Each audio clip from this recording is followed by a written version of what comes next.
Hello and welcome to this dev diary of the month of June for Interbellum. It's to me, Ramasee. Yes, I am aware that I'm about 2 days early, but this is my day off, and if I don't do it today, it'll end up being about 5 or 6 days late, considering that I have like 7 days of work ahead of me. Yay, America. Um, so, as you guys know, in the month of April, we were basically planning on doing a revised version of our Phase 3 test, and most of you know that that kind of went. I won't really go into the full detail because Azza himself is already wrote everything on our lovely Discord that you guys are welcome to go and read yourself, but I will add some more information to it as in a way that explains how the project works. As you guys are aware, last month I was talking to you about the difference between like the core server, the Mythic database, and the Interbellum database. How we normally make this function is, for example, what you're currently seeing on screen is a local shard. It's basically a very stable version of the core server that other people can't connect to. What this allows me to do is to go in and design things that do not require C++ coding, which is the vast majority of the things that you guys will actually see and have been seeing. So things that require database work or ability system work or client work, I can work on those and adjust those using this. While Azrael works on the core development, so he can basically make it an unstable version that he's currently working on to adjust something without affecting me, and I can make an Interbellum database between myself and other people who give me coding to go towards that, like Kep. And I can make sure that when he goes to run a test, that he's got a stable version of the Interbellum code. And we do this because, obviously, if we were all just working on the same test server, then if something went horribly wrong on either one of our major component parts, the other one wouldn't be able to work. And there was someone who asked before about contingency plans related to that. I can tell you that the vast majority of people, almost all of our code, has at least 3 people in different departments whose responsibility it is to to basically have access to the code, which means at any point in time, if someone were to die or leave the project for name purpose, we still have access to every single component of the project, of course, right?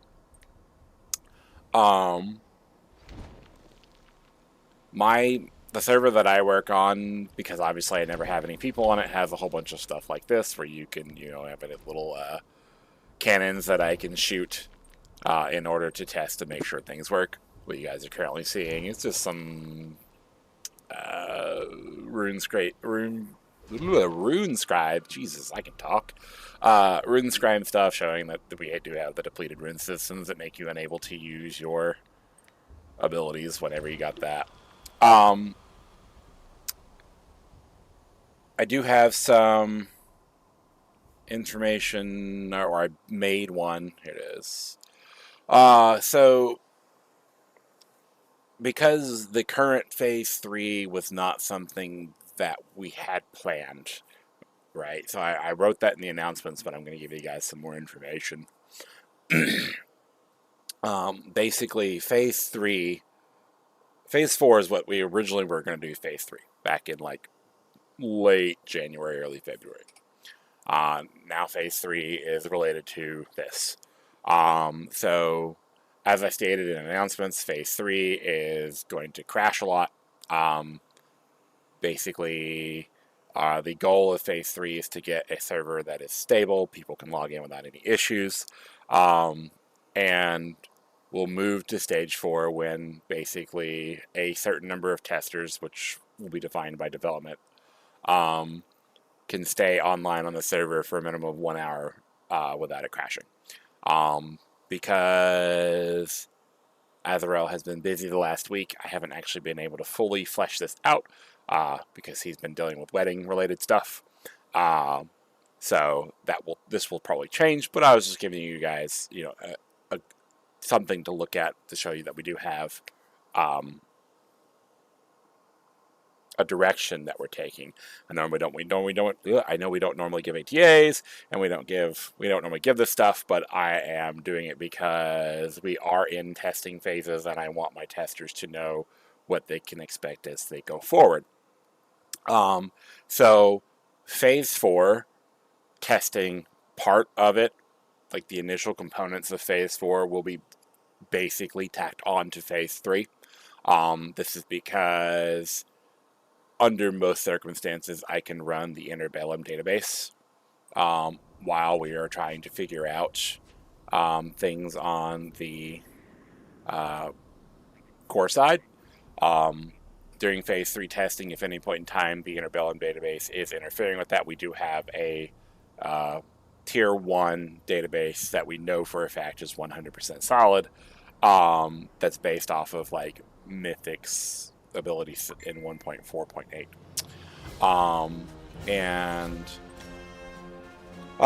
So most of the time we'll be using Interbellum database for phase 3, but we will on occasion have to swap over if we are unlucky. Great. Oh. Yeah, so I'm currently waiting on Azrael to give me the go-ahead on whether or not, or when the next test for that is going to be. He did write some public information right here regarding to what that will be, related to the fact that he has an issue with when abilities are using their effects that the server crashes. If I remember correctly, I won't pull it up because that is proprietary, but in the issues of the actual core database, I'm pretty sure he said that that's going to have to rely on a test. So I can imagine when he gets back from what he's currently dealing with in his personal life, with the wedding-related stuff, that I will get some more information and can give it to you guys. Or he'll just give it out to you guys. One way, it really don't matter. He is a lead of development. He can talk. I just primarily do most of it for the project as the project lead. But yeah, back to phase 4. I mean, we are... I do have a list of what order I'm basically going to give people's hard specializations for. There's pretty good reasons for this. First off is the art department originally wanted to do something related to Dawi versus Greenskin, so of course the first set of classes were all dwarves and greenskins. So when we first start testing, literally everybody's going to be an Ironbreaker or a Fida, which will look funny on videos. There will be a punt test in that on purpose to get variances and punting, because punting in Warhammer Online isn't like a distance. It's actually a power level, a angle, and a gravity setting. And I originally, back in phase 2, did one of these punt tests for people, but I'm just making sure that the new core server uses the same values that the server we used in phase 2 did. And I probably should have set this character up before I did this. But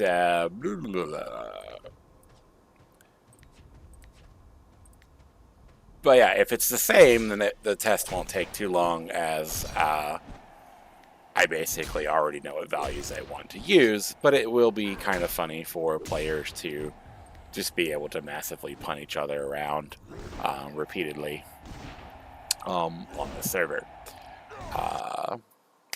After that, we've got the Grenadiers and Biggins for some DPS, because obviously a whole bunch of tanks running around probably won't kill each other a lot. Using Grenadier Engineer first rather than Rifleman, even though Rifleman is the Tier 1 version, simply because I don't want to deal with the turrets right now. That's pretty much it. Then you've got Rune Scribes and Shrewmancers, which we got to have healers, right? And then the last ones were the Skaven Slayers and the Shudas. Then past that, you get both melee healers on each side. You get the first component to showcasing the Chaos Corruption system in the Marauders. You get the Brawler version of the Swordsman. You get of course, basically the Bright Wizard and the Sork as people know it, since Pyromancer and Dominator of Ugul are as close to old school Bright Wizards and Sorks as in the past. Then you get 2 more tanks, with Chosen being able to use their Chaos Corruption that Marauders are spreading. And then Swordmaster's just coming with them, because the Knight actually pairs with Bleak Sword instead of with the Chosen. Then you get another set of ranged healers, some more DPS, then the Aura system, and last but not least, the pet classes.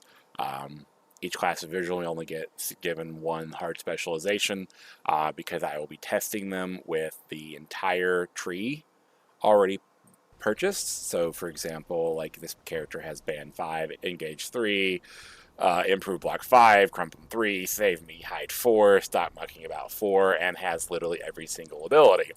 And that's not normal. But so we're going to be testing that way with each specific class first thing, just because I need to make sure everything functions and everything is fun. That's actually kind of what Stage 4 is about, is making sure things are fun to play and that they function and there aren't any bugs in the way things actually work. We're not particularly concerned about balance, definitely not in Phase 3, but as we go into later aspects of Phase 4, we will state when we're actually caring about whether or not the numbers that are coming out of these things are correct.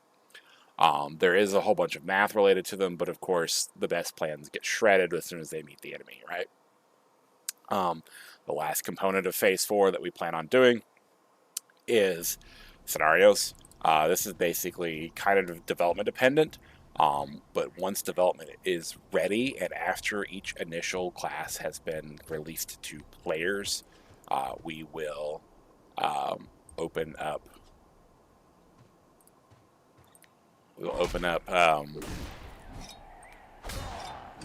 We'll start running scenarios. And the purpose of those is so that we can use our test our scenario philosophy and make sure that design the scenarios the way that we want to. It's for them to actually be appropriate, which you guys can find in our public releases, which I'm sure I can find eventually. Archetype. I love the... Really? Oh, never mind.